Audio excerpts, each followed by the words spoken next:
CP గారు రాజశేఖర్ బాబు ఉత్తర్వుల ప్రకారం special drive law and order and traffic కలిసి అజిత్ సింగ్ నగర్ సెంటర్లో ఫ్లైఓవర్ దగ్గర 3 సెంటర్లో వెహికల్ చెకింగ్ చేయడం జరిగింది. దీని ముఖ్య ఉద్దేశం ఏంటంటే తల్లిదండ్రులందరూ గమనించాలి, పిల్లలకి మైనర్స్కి ఎవరికి మీ బళ్ళు ఇవ్వకూడదు.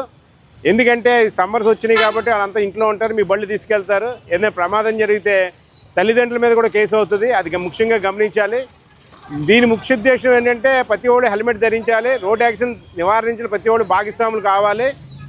ఈ రోజు వరకు రోడ్ యాక్సిడెంట్లో 83 మంది ఈ సంవత్సరం చనిపోవడం జరిగింది.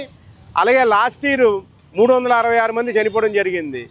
మనం అందరం కలిసి విజయవాడ సిటీలో రోడ్ యాక్సిడెంట్ నివారణ భాగంగా తన వంతు కృషి చేస్తూ ట్రాఫిక్ ప్రమాదాలు అన్నీ అందరూ చాలా లైట్గా తీసుకోవడం జరుగుతుంది. ప్రమాదం గురైన బాధితులకు తెలుస్తుంది బాధేటో. దీని గురించి సెంట్రల్ గవర్నమెంట్ కూడా కొత్తగా స్కీమ్ ఇంప్లిమెంట్ చేయడం జరిగింది. ఎవరైనా రోడ్డు ప్రమాదంలో చనిపోవడం కానీ యాక్సిడెంట్ జరిగితే బండి కానీ గుర్తించినప్పుడు 2 లక్షల వరకు సెంట్రల్ గవర్నమెంట్ ఇవ్వడం జరుగుతుంది. ఏదైనా గ్రీవియస్ ఇంజరీ అయితే 50,000 వరకు ఇవ్వడం జరుగుతుంది. అది కాకుండా క్యాష్లెస్ ట్రీట్మెంటు వారం రోజుల వరకు లేదా 1,50,000 వరకు అన్ని హాస్పిటల్స్లో, ప్రైవేట్ హాస్పిటల్లో నోటిఫైడ్ అయిన హాస్పిటల్ ఇవ్వడం జరుగుతుంది. కాబట్టి యాక్సిడెంట్ జరిగినప్పుడు ఎవరైనా వచ్చి హెల్ప్ చేయవలసిందే కోరుతున్నాం.